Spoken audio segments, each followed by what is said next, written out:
بسم اللہ الرحمن الرحیم۔ اللہ تبارک و تعالیٰ کے پاکیزہ ترین نام سے آغاز کرتے ہیں جو بہت مہربان نہایت رحم والا ہے۔ درس بخاری کا سلسلہ کتاب الہبہ و فضلہا تک پہنچا تھا، یعنی تحفہ تحائف اور اس کی فضیلت کا باب، اور اس میں امام بخاری رحمۃ اللہ علیہ کئی احادیث لے کر آئے ہیں، ان کا سلسلہ جاری و ساری ہے، اور آج انشاءاللہ 2617 نمبر حدیث پاک بیان کی جائے گی۔ حضرت انس بن مالک رضی اللہ تعالیٰ عنہ بیان کرتے ہیں کہ ایک یہودی عورت نبی کریم صلی اللہ علیہ وسلم کے پاس ایک زہر آلود بکری لے کر آئی۔ آپ نے اس سے کچھ گوشت تناول فرمایا، پھر اس عورت کو آپ کے پاس لایا گیا، پس آپ سے کہا گیا ہم اس کو قتل نہ کر دیں؟ آپ نے فرمایا نہیں۔ پھر میں ہمیشہ اس زہر کو نبی کریم کے حلق کے کوے میں پہچانتا رہا۔ حضرت انس فرماتے ہیں اچھا یہ جو ہے نا کہ کیا ہم اس کو قتل نہ کر دیں؟ صحابہ کرام نے فرمایا بخاری کی اس روایت میں کچھ نہیں ہے، مسلم کی روایت میں کہ سرکار نے منع فرما دے کہ نہیں اس کو قتل مت کرو۔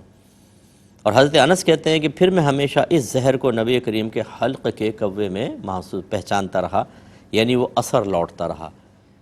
تو یہ یہودن نے گویا کہ ایک بکری آپ کو تحفتاً دی اور نبی کریم صلی اللہ علیہ وسلم نے اس کو قبول کر کے تناول فرمایا، اور وہ زہر آلودہ تھی اور وہ آپ میں اثر کر گیا، اور اس کے 3 سال تک آپ اس کے بعد آپ 3 سال تک دنیا میں جلوہ افروز رہے، اور اس کے جو درد کی کیفیات تھی وہ آپ محسوس کرتے رہے تھے، اور پھر یہ زہر عود کرایا، اور اس کی وجہ سے بھی یعنی ایک ظاہری سبب جو ہے آپ کی وفات کا یہ بھی بنا ہے۔ یہ تمام علماء نے باتیں لکھی ہیں۔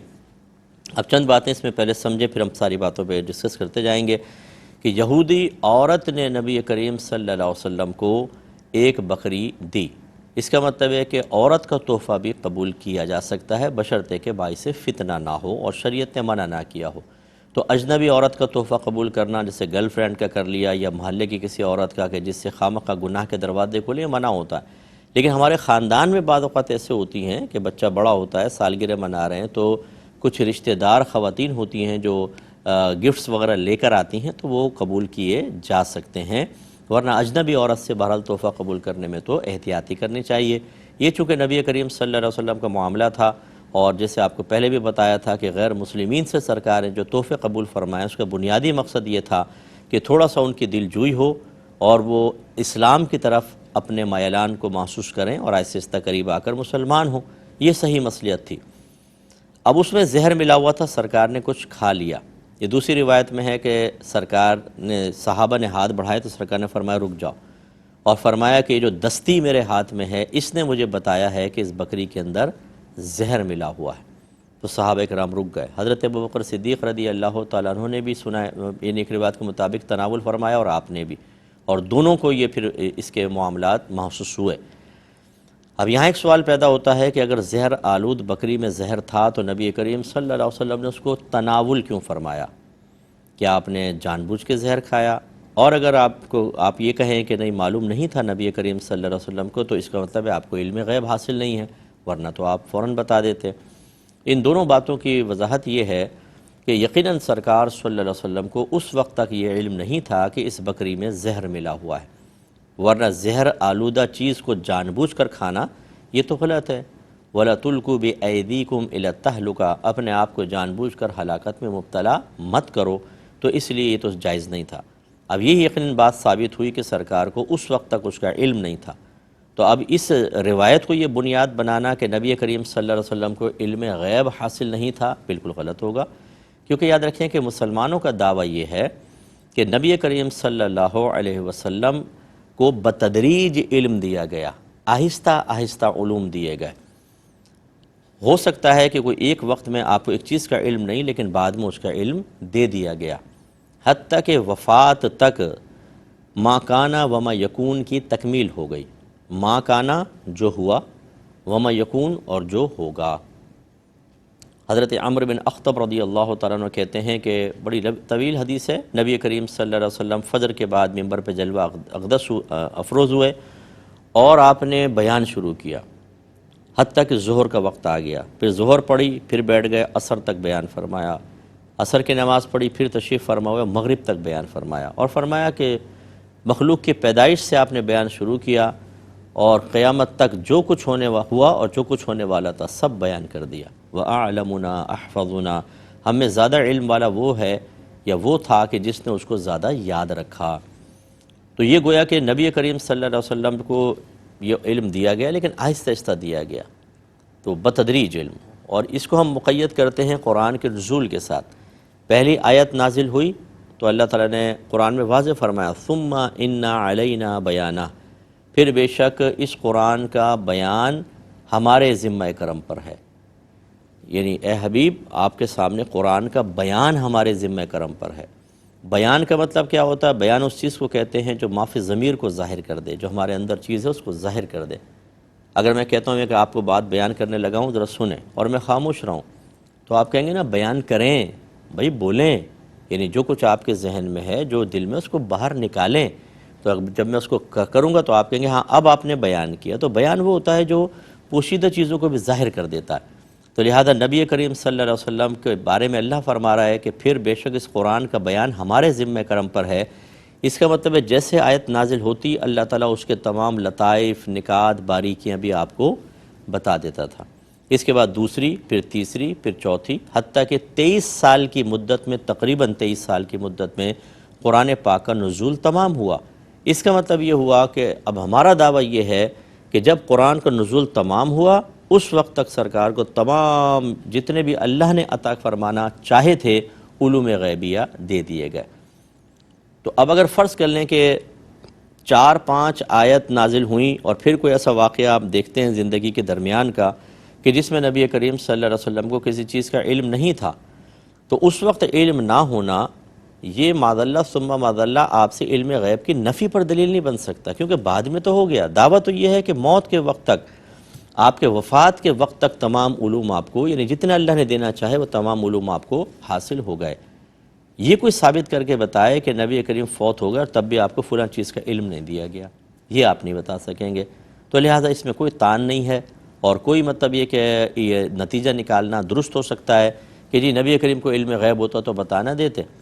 علم غیب یقیناً اللہ نے دیا ہے، یہ علم غیب عطائی ہوتا ہے اور ہر نبی کو اللہ تعالیٰ عطا فرماتا ہے، لیکن بتدریج، آہستہ آہستہ۔ لہٰذا اس میں علم غیب کی نفی پر کوئی دلیل نہیں ہے۔ تو آپ نے گوشت تناول فرما لیا، پھر اس عورت کو لایا گیا۔ دوسری روایت میں ہے کہ نبی کریم صلی اللہ علیہ وسلم نے فرمایا کہ تم نے ایسا کیوں کیا؟ اس نے کہا میں نے اس لیے کیا تاکہ میں آزمانا چاہتی تھی کہ اگر آپ اللہ کے نبی نہیں ہوں گے تو اس سے آپ ہلاک ہو جائیں گے، اور اگر اللہ کے نبی ہوں گے تو اللہ تعالیٰ آپ کو یہ ایسا کرنے نہیں دے گا۔ اس وجہ سے سرکار نے اس کو چھوڑ دیا، کچھ سزا نہیں دی۔ اب یہ جب اللہ تعالیٰ تو جانتا تھا، چلے نبی کریم صلی اللہ علیہ وسلم کو بعد میں پتہ چلا اللہ تو جانتا تھا، تو اللہ نے اپنے حبیب کو پہلے کیوں نہیں روک دیا؟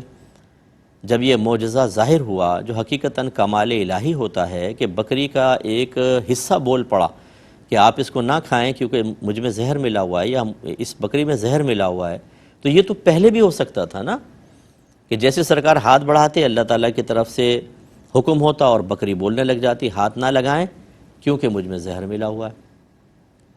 تو کیوں نہیں ہوا؟ اس کی وجہ بعض علماء نے یہ بیان فرمائی کہ اصل میں اللہ تبارک و تعالیٰ کی مشیت یہ تھی کہ اللہ نہیں چاہتا تھا کہ میرے حبیب کسی کافر کی تلوار سے شہید کیے جائیں، کسی کو اس انداز سے میرے محبوب پر غلبہ حاصل ہو۔ لہٰذا پوری زندگی کئی جہادوں میں سرکار شریک رہے، لیکن آپ کے اوپر کوئی تلوار کا وار نہ کر سکا، ایسا کوئی وار نہ کر سکا کہ آپ شہید ہو جاتے۔ لیکن شہادت ایک مقام بھی بہت بلند و بالا ہے، لہذا اللہ تبارک و تعالیٰ نے جو شہادت حقیقیہ کہلاتی ہے اس سے تو آپ کو محفوظ رکھا، لیکن جو شہادت حکمیہ ہے کہ اگر کوئی زہر کھا کے فوت ہو جاتا ہے اور اس زہر کی وجہ سے ہوتا ہے تو اس کو شہید حکمی کہا جاتا ہے۔ تو اس لیے اللہ تبارک و تعالیٰ نے ابتداً آپ کو 1-2 لقمے کھانے دیے تاکہ وہ زہر اندر پہنچ جائے اور پھر وہ عود کرے اور اس کے ظاہری سبب کی وجہ سے آپ کا وصال ہو اور آپ شہید کا مقام و مرتبہ بھی پالیں۔ تو یہ ایک حکمت علماء نے بیان فرمائی۔ اب ایک اور سوال اگر پیدا ہو کہ اللہ تبارک و تعالیٰ نے اپنے حبیب کو زہر کھانے دیا، یہ چیز قابل گرفت ہے یا نہیں، یا یہ قابل اعتراض ہے کہ نہیں؟ تو کوئی نہیں، اللہ تعالیٰ پر کوئی بھی چیز قابل گرفت نہیں ہو سکتی، قابل اعتراض نہیں ہو سکتی، اس کے ہر کام میں حکمت ہوتی ہے، وہ قادر مطلق ہے۔ یہ یاد رکھیں کہ ثواب اور گناہ کب پیدا ہوتے ہیں؟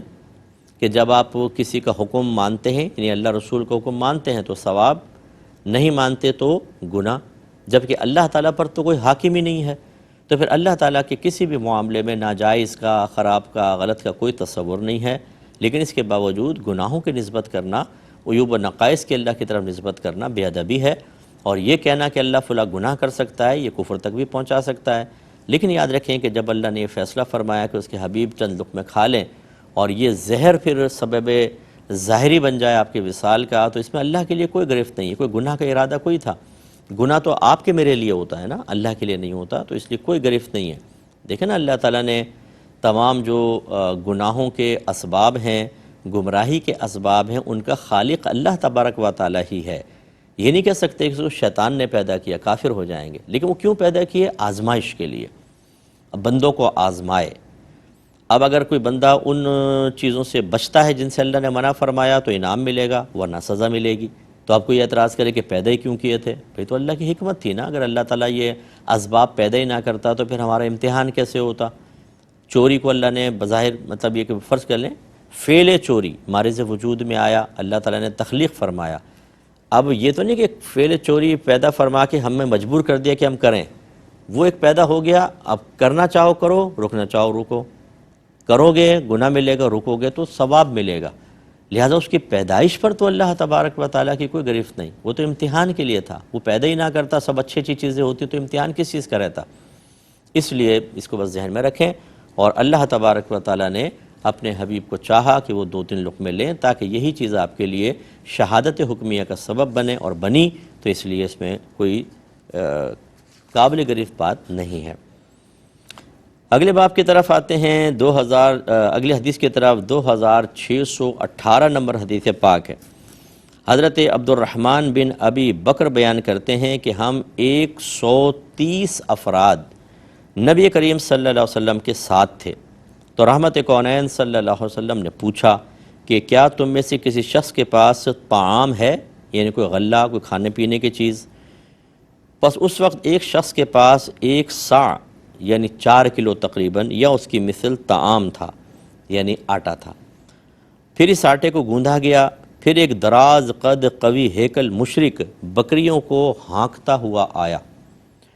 نبی کریم صلی اللہ علیہ وسلم نے اس سے پوچھا یہ بکریاں بطور بیع ہیں یا عطیہ ہیں، یعنی تو ہمیں بیچو گے یا تحفتاً دینا چاہو گے؟ یا فرمایا بطور ہبہ ہیں، یعنی عطیہ یا ہبہ، یہ لفظ ارشاد فرمایا، راوی کو اس میں شک ہے کہ کیا تھا۔ اس نے کہا کہ نہیں، بطور بیع ہیں، یعنی میں تحفہ وغیرہ نہیں دوں گا، میں بیچوں گا۔ رحمت کونین صلی اللہ علیہ وسلم نے اس سے ایک بکری خریدی، پھر اس کو ذبح کیا گیا، اور نبی کریم صلی اللہ علیہ وسلم نے حکم دیا کہ اس کو پکایا جائے۔ اور راوی کہتے ہیں کہ اللہ کی قسم ان 130 آدمیوں میں سے ہر شخص کو نبی کریم صلی اللہ علیہ وسلم نے اس کی کلیجی میں سے ایک ٹکڑا کاٹ کر دیا، یعنی ایک کلیجی کتنی سی ہوتی ہے، سب کو دیا، 130 کو، حتیٰ کہ کہتے ہیں اگر وہ شخص حاضر تھا تو اس کو کلیجی کا ایک ٹکڑا فوراً دے دیا گیا، اور اگر کوئی وہاں موجود نہیں تھا، غائب تھا، تو اس کے لیے علیحدہ کر کے رکھ لیا گیا۔ پھر رحمت کونین صلی اللہ علیہ وسلم نے اس سالن کو 2 پیالوں میں ڈالا، تمام لوگوں نے وہ سالن کھایا اور ہم سیر ہو گئے، اور ان 2 پیالوں میں سالن پھر بھی بچ گیا، ہم نے اس کو اونٹ پر لاد لیا تاکہ گھر جا کے بھی کھا لیں۔ تو یہ ایک معجزے کا اظہار ہے، اور اس میں جو عنوان کے اعتبار سے کہ مشرک کا تحفہ قبول کرنا، تو اگرچہ یہ تحفہ نہیں تھا، یہاں پر تو خیر خریدے تھی سرکار نے بکری، لیکن خالی پوچھا تو تھا کہ بھی تحفہ تن دو گے یہ، تو اس لیے اس روایت کو یہاں پر امام بخاری نے ذکر کر دیا۔ اب دیکھیں، پہلے بھی آپ کو بتایا کہ معجزہ اس چیز کو کہتے ہیں کہ جو سامنے والوں کو عاجز کر دیتی ہے، یعنی اس کا مثل لانے سے عام لوگ عاجز آ جائیں، اور وہ فعل اللہ کے نبی سے صادر ہو تو اس کو معجزہ کہہ دیتے ہیں، اور یہ معجزات کئی دفعہ ہوئے ہیں۔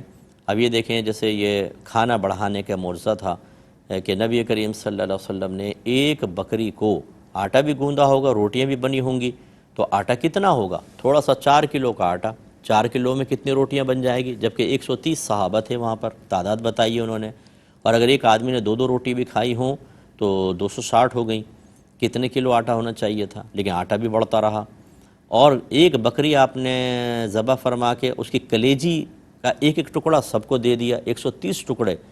یہ تو نہیں تھا کہ بالکل اتنے سے بھی کریں تو 130 کو دینا بڑا مشکل ہے، بڑا ٹکڑا ہی دیا ہوگا، وہ سب زائد ہو گیا۔ اور اس کی طرح یہ بکری 2 پیالوں میں ڈالی گئی اور سب نے اس کو کھایا، پھر بھی بچ گئی۔ یہ کھانا بڑھانے کے معجزات تھے۔